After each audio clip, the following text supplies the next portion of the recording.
Alors,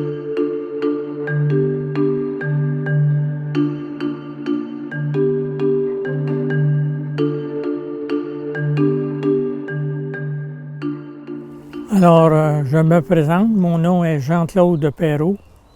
J'ai eu l'occasion de vivre au manoir Notre-Dame dans le temps, dans les années 60. Alors, c'est pour cette raison que je suis ici aujourd'hui. Comment ça a commencé pour vous, cette aventure-là des Frères de Saint-Gabriel? Les Frères de Saint-Gabriel avaient l'occasion de passer dans les différentes paroisses de la région autour de Mascouche. Moi, j'étais de Sainte-Mélanie, une petite paroisse près de Saint-Ambroise, Saint-Jean-de-Mata, Sainte-Marceline. Et il venait nous voir en classe, avec sa belle soutane, avec sa belle bavette en avant. C'est un frère retraité, il était dans 80 ans environ. Puis il y avait, ce qui nous fascinait, il y avait une petite dent en or, puis il était souriant. Ça fait qu'on voyait souvent sa dent, on le faisait rire même pour avoir un beau sourire de sa part. Et lui, très bonnement, nous disait, voici ce qu'on fait comme frère. On fait de l'enseignement, c'est prioritaire. On a une ferme laitière à Saint-Bruno pour nourrir nos frères qui sont dans des juvénats. Et également, on permet à tout le monde de pouvoir un jour d'être professeur comme nous autres, on l'a été. C'est là qu'il nous invitait, il nous laissait des petits papiers, puis il donnait l'adresse, numéro de téléphone, on pouvait l'appeler, et puis on prenait un rendez-vous pour le rencontrer à Mascouche, comme tel, avec nos parents.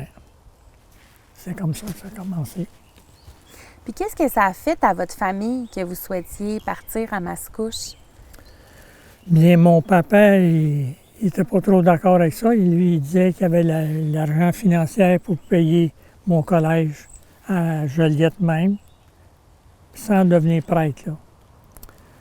Mais ma mère, elle savait très bien, parce qu'elle avait été professeure dans le temps. Puis j'avais fait part à un moment donné mon intérêt de faire comme elle, d'enseigner un jour. Puis j'ai dit, d'après ce que j'ai vu à date, là, c'est les Frères Saint-Gabriel qui sont les meilleurs pour répondre à mes désirs et à mes intentions de devenir moi aussi un enseignant, même peut-être au manoir. Puis vous aviez quel âge à ce moment-là? J'avais 14 ans. Ça fait que j'ai passé 2 ans au Juvénat à Mascouche. En fait, 2 ans et demi, qu'on s'achevaux les années 60, et 62, 63, 64. C'est les années où le Juvénat a été mis en branle comme tel. Puis les gens pouvaient venir de n'importe quel endroit, là. Ça pouvait venir de Grand-Mère, de La Tuque, de Montréal. Ça dépendait s'il y avait de la place au Juvénat comme tel. Puis avant, est-ce que vous alliez à l'église? Est-ce que vous étiez déjà dans cette voie-là de devenir... Oui, tous les dimanches, on allait à l'église. Il y avait même, des fois, les dimanches après-midi, il y avait les vêpres qu'on appelait. C'était comme une célébration avec un carnet spécial. Puis il y avait des hymnes, il y avait des choses de la Bible, du Nouveau et de l'Ancien Testament. Ça durait à peu près 1 heure, hein, les vêpres, le dimanche après-midi. C'était quoi la mission des Frères de Saint-Gabriel à Mascouche à ce moment-là? Comme partout ailleurs, c'était l'enseignement, développer l'enseignement au niveau primaire, secondaire, cégep, et même à l'université. Il y avait quelques frères qui étaient professeurs à l'Université du Québec à Montréal, puis à l'Université de Montréal également. Ça fait que tous les paliers de l'éducation étaient couverts par les Frères Saint-Gabriel. Comment est-ce que les Frères de Saint-Gabriel se mélangeaient à la communauté de Mascouche? En aidant les services au niveau de la paroisse comme tel, même des frères, il y avait 2 frères qui étaient membres du comité de liturgie de la paroisse, qui collaboraient avec le curé du temps à ce moment-là. Et ça permettait de nous impliquer, d'impliquer aussi les laïcs de la paroisse, de venir connaître le manoir. Nous, notre but, c'était de le faire connaître. Puis en même temps, à travers ça, probablement que l'idée a mûri un jour de certaines personnes de venir faire partie du comité du patrimoine qui est quand même un monument important à ce niveau-là dans la région. Il y en a là-dedans qui voulaient devenir prêtres. Donc, est-ce qu'ils étaient plutôt impliqués à l'Église dans vos... Ils étaient davantage impliqués à l'Église, parce que nous autres, c'était plutôt des frères pour la formation pour des frères. Mais les prêtres étaient orientés vers le diocèse de Joliette, avec l'évêque. Et c'est là que les clercs serviteurs pouvaient prendre la relève comme tel à ce niveau-là. Pas à Mascouche, là, mais directement dans les paroisses environnantes. C'était quoi une journée typique au Juvénat quand vous étiez étudiant? Mais le matin, il y avait une cérémonie à la chapelle. Il y avait une belle chapelle à l'intérieur même du Juvénat. Et puis, c'était suivi d'une prière à peu près une demi-heure.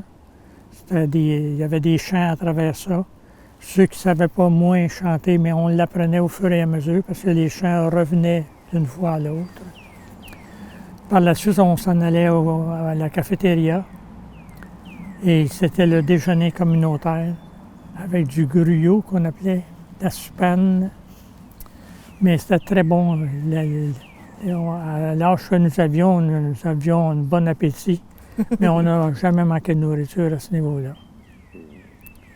Et par la suite, c'était les activités de la classe. Ça fait que là, après le déjeuner, on avait une activité de plein air. On pouvait aller courir dehors ou dans le gymnase.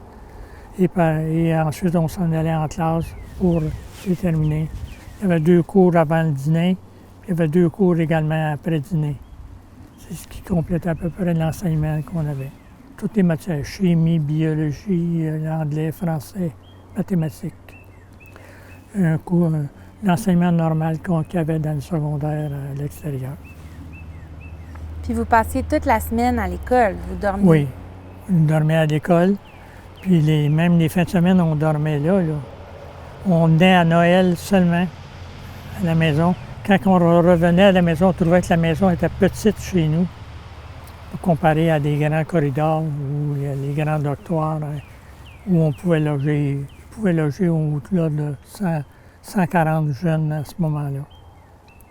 C'était quand même...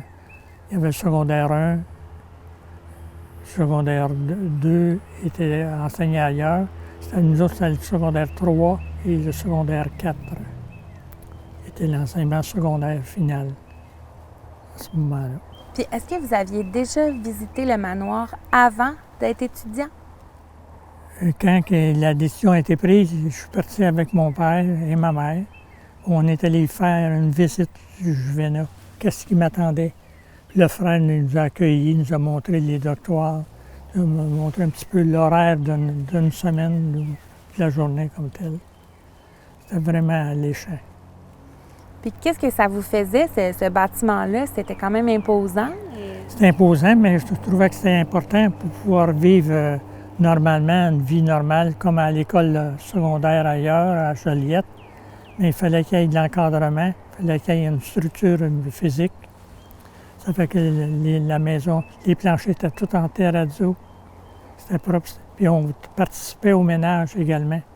Et on avait notre tâche à faire. Les fins de semaine, on avait le droit de faire du bénévolat, aller dans le jardin communautaire, aller faire du sarclage, aider le frère qui préparait tous les oignons, les aliments, parce qu'on s'alimentait beaucoup des produits du jardin comme tel. C'était autosuffisant presque. Là, Oui, presque autosuffisant.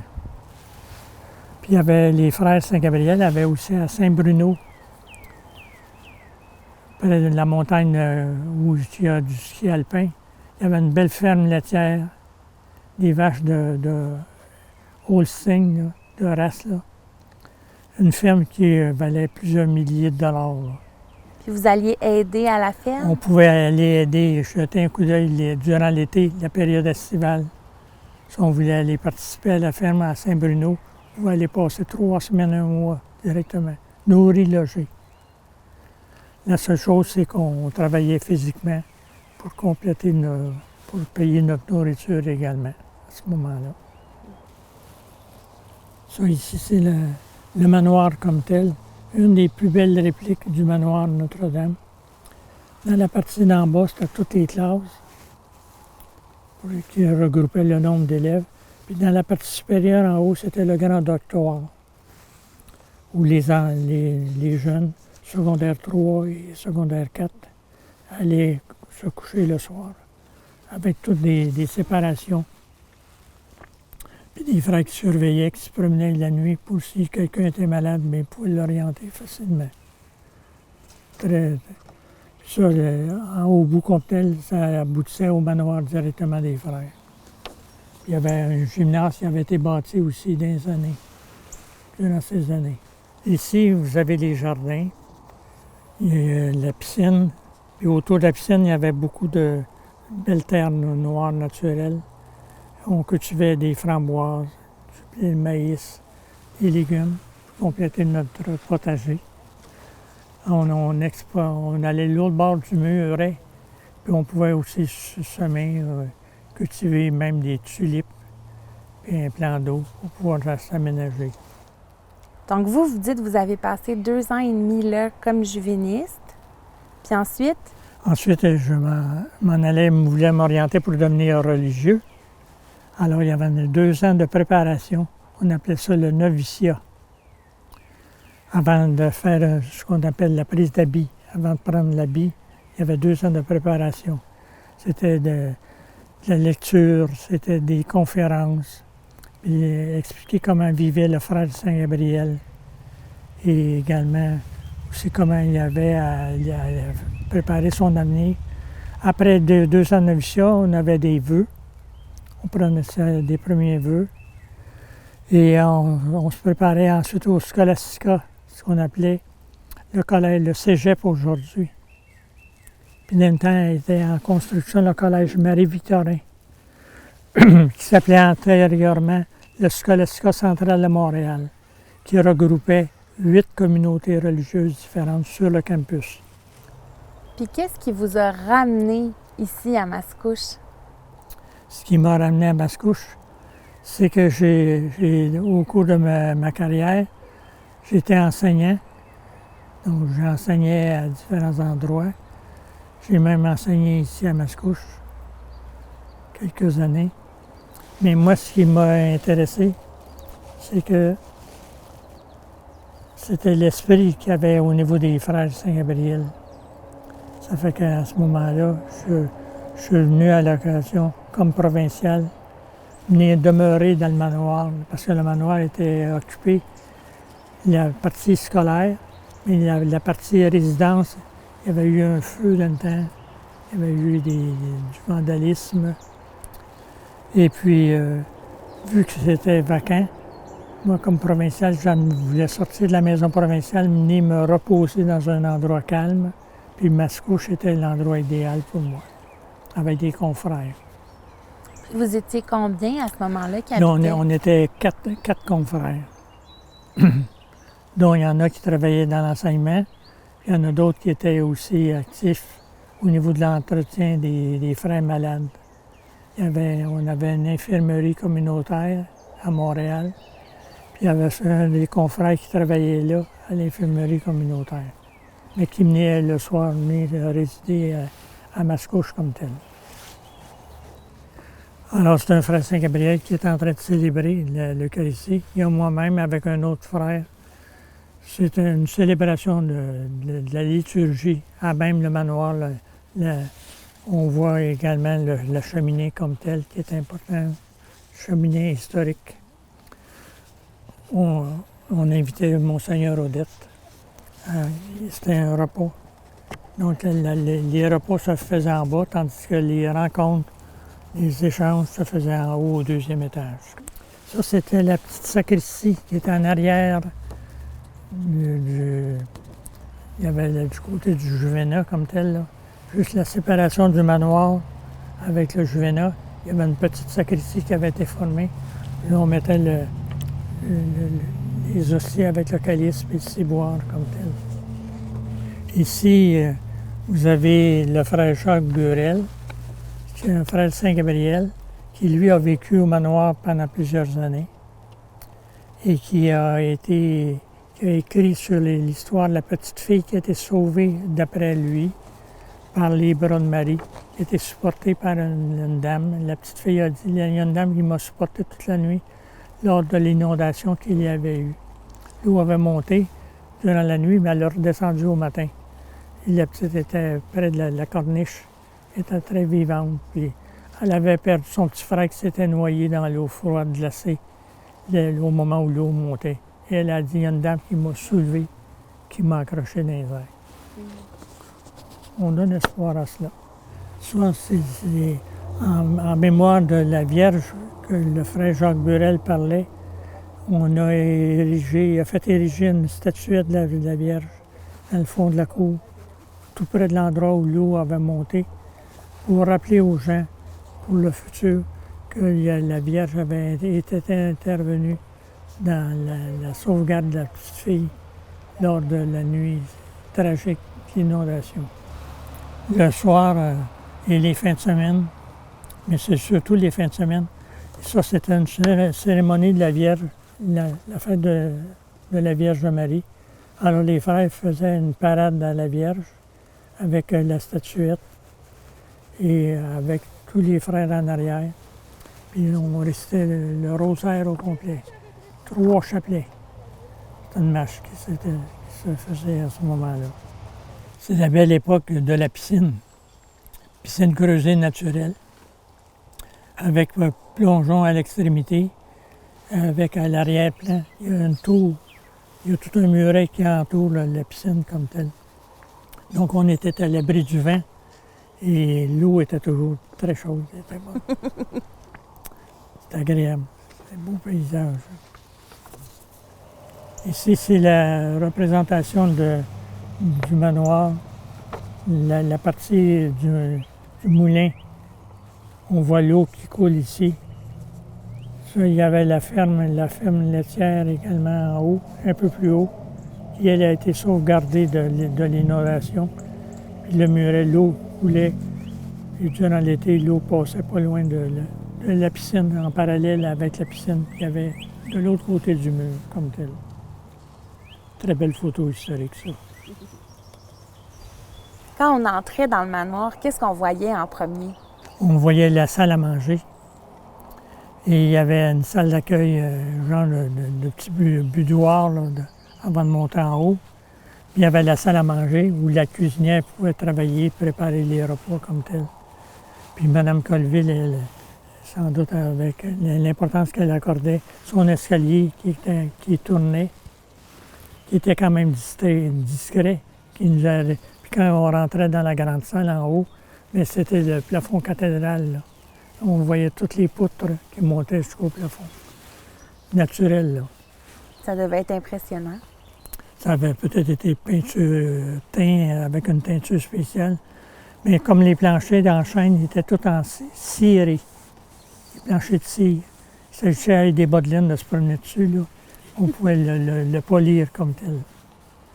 Puis il y avait des différentes sections qui aboutissaient sur le manoir. Dans une chambre, on voyait un endroit où on pouvait voir couler l'eau de la chute. Moi, j'ai couché dans cette chambre-là. J'ouvrais les fenêtres le soir, la nuit, là, pour le printemps puis l'été. C'était majestueux. C'est des beaux souvenirs. Oui. Impérissable, comme on dit. On a entendu dire qu'il y avait eu des tournages au manoir. Il y a eu le Séraphin Poudrier, qu'on appelait les belles histoires des pays d'en haut, avec Baby au manoir. Et Gabriel Gascon. Il y en a quelques-uns, il y en a plusieurs qui sont morts depuis. Mais elle trouvait que pour les belles histoires des pays d'en haut, il y avait la ferme, on allait dans le bois également. Puis on pris des photos même à Sainte-Béatrice, la ferme des frères de Saint-Gabriel. Il y avait dans le bois directement. Alors tout ça mélangé ensemble a fait en sorte qu'ils ont sorti le film Les belles histoires des pays d'en haut. Je ne voudrais pas, Alexis, entreprendre la construction de mon pavillon. J'aimerais bien ça, bébé, mais je suis pas capable. Demain, je recommence à travailler à ma boutique de forge. Mais la pêche est finie pour toi. J'ai fait des grosses pêches, puis j'ai pris des grosses brosses. À cette heure, je travaille. Fine. Ah, commande. Viens voir la rivière et les chutes.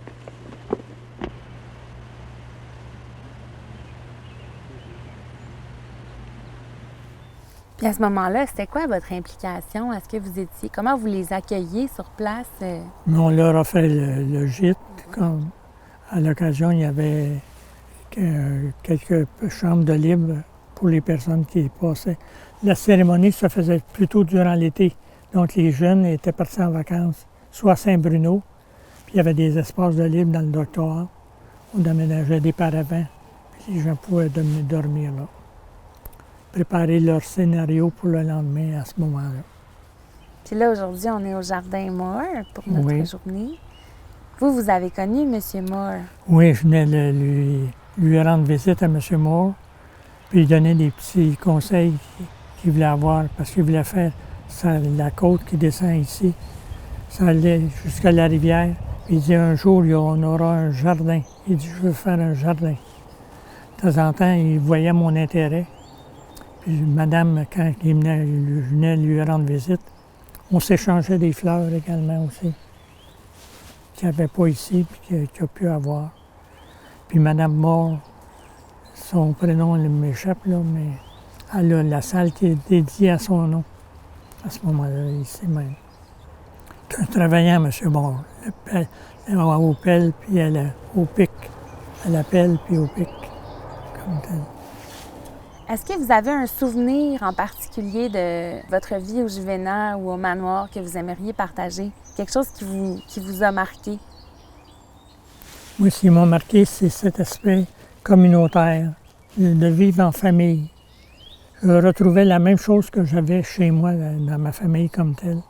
Ça m'a marqué, c'est ce qui m'a permis de faire les années puis de revenir même à Mascouche pour passer des moments de calme et de tranquillité, comme tel. Puis est-ce qu'à Mascouche, vous receviez parfois d'autres communautés pour des célébrations? Oui, on avait des communautés des Frères de Saint-Gabriel. Même on a eu l'occasion probablement de recevoir des frères de d'autres communautés qui venaient nous rendre visite, qui nous avaient connus au Scholastica à ce moment-là. Notre but était toujours de se faire connaître davantage, puis aussi de développer le manoir comme tel, qui était un monument historique pour nous à ce niveau-là. Puis comment ça s'articulait, ça, dans le quotidien, de protéger ce monument-là? Mais il s'agissait de le restaurer, de l'entretenir. Il y a eu des inondations. On a sauvé les planchers, on pompait l'eau jour et nuit, tant que l'eau s'est retirée. Parce que le chêne, autrement dans l'eau, il se mettait à tordre. On mettait des poids.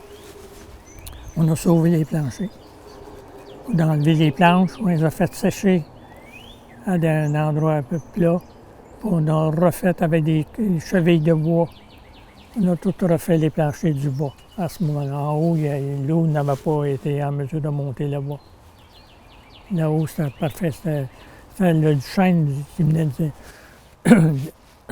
directement de la propriété du manoir. De la forêt? De la forêt. Chêne rouge. Ça, c'est impressionnant pour vous? Mais ça écrit l'histoire. C'est une preuve tangible que le manoir a bel et bien existé. Et qu'à ce moment-là, il faut protéger le patrimoine comme tel. Lui redonner le plus possible sa valeur comme telle. Parce que, là, 15 ans, 20 ans, dans 100 ans, ça va avoir lieu au plan historique, ça va avoir un impact très, très important à ce niveau-là. C'est là qu'il faut préparer l'avenir à ce niveau. Puis maintenant, bien, le manoir, il n'existe plus. Non, malheureusement. Il reste quand même les moulins sur le site. Qu'est-ce que vous pensez qu'il faudrait que les Mascouchois se rappellent de ce lieu-là? Peut-être avoir une équipe qui travaille pour le restaurer. Ça vaut vraiment la peine. Même si peut-être au niveau de l'histoire, ça ne fait pas énormément d'années, il demeure que quand on regarde la famille Pagman, puis tous les seigneurs de Repentigny, Mascouche a toujours été un point de rassemblement. Au total, pendant combien d'années est-ce que vous avez fait partie des Frères de Saint-Gabriel? 25 ans. Puis quand j'ai décidé de quitter la communauté, c'est parce que j'étais devenu supérieur provincial pendant 2 mandats de 3 ans chacun, qui a fait 6 ans au total. Et à la fin, il y a eu un nouveau provincial qui a été nommé. Et moi, disons, je suis parti, j'étais allé faire une année sabbatique à Ottawa pour prendre la décision si je continuais ou pas. Parce que le général à Rome me disait de ne pas se décourager. Les jeunes n'en rentreraient plus au collège. C'est une nouvelle mentalité. Puis l'évolution des communautés religieuses faisait en sorte que toutes les communautés avaient des problèmes vocationnels. Ça fait que moi, ça m'a enlevé l'idée de continuer. Je voulais continuer soit l'enseignement ou autre, d'une autre façon. C'est là que j'ai décidé de me retirer de la communauté. Puis là, on parle des années 80? 89. Puis en 90, j'étais complètement sorti de la communauté, comme telle. Puis qu'est-ce que vous avez fait après votre retraite de la communauté? J'ai pris la décision de travailler dans la forêt. J'avais mon cousin qui avait une belle érablière à Saint-Jacques, pas à Saint-Jacques, mais à Saint-Ambroise-de-Kildare, pas tout près des cabanes Alcide Parent et Jean Parent. Et c'est là qu'on a aménagé la forêt, 80 acres de terre, un peu plus, oui, 60 arpents, mais il y avait 80 acres de terre à bout. Puis là, on aménageait, coupait des arbres, on gardait seulement que les bons arbres, les bons érables. Puis ensuite, on a installé par tube tout un système de drainage pour amener l'eau à la cabane à sucre à ce moment-là. C'est d'ouvrage, mais c'était intéressant. Ça demande de développer avec la mécanique beaucoup d'expertise, d'être prudent, très facile de se blesser en forêt. Mais il y a une passion dans ça. La passion de la forêt. Ça sent bon, la forêt. J'avais été élevé même à Mascouche. J'aimais aller travailler dans le jardin. C'est du bon air pur. On revient toujours à la source naturelle. Puis qu'est-ce que vous avez enseigné finalement dans votre vie? J'ai enseigné la biologie, qui était mon option principale. J'ai enseigné l'écologie également, avec les plantes et tout. Les élèves aimaient beaucoup ça. J'ai enseigné de l'anglais parce que j'ai enseigné en Abitibi 3 ans. Puis après 3 ans en Abitibi, on est allé se perfectionner à l'Université du Québec à Trois-Rivières. Et c'est là que j'ai développé la biologie comme telle, biochimie. C'est ce qu'on appelle avoir un bac en environnement, avec 4 ans sur l'environnement. On m'a même demandé d'être biochimiste pour le service de la faune, mais j'ai refusé. J'ai donné priorité à la communauté pour l'enseignement. C'est ça, ma vie. C'est tout. C'est une belle histoire.